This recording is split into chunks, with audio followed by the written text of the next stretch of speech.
市府民政局主办的112年市民学院，这次来到南区南都里活动中心开课，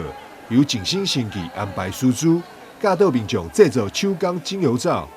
6月7号是第一次上课，现场就来了将近50位学员参加。议员罗坤福也特别到场致意，同时肯定课程规划用心。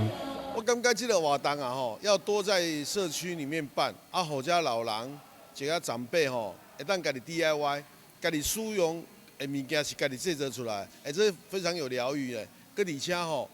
咱好家的一寡长辈有代志通做，还有荣誉感所以感谢老师还有我们的里长这样子去安尼来争取，嘛感谢政府单位市民学院会当办入咱社区办入咱里来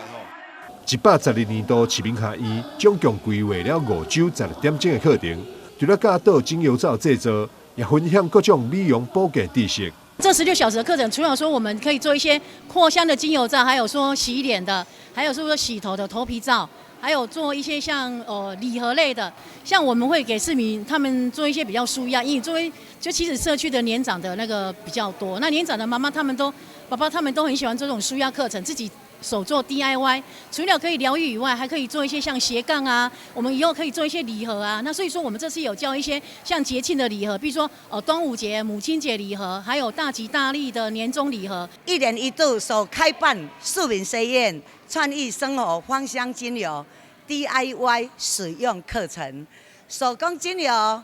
香皂可以清洁皮肤，在防疫期间常洗手，也可以达到保护功能。教导里面不但可以防疫抗菌，又能活化脑筋，动动双手，动动头脑，是一种非常健康又实用的课程。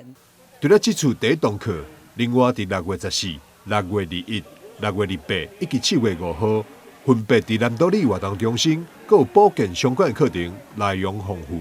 树林学院在。台北新闻张硕维采访报道。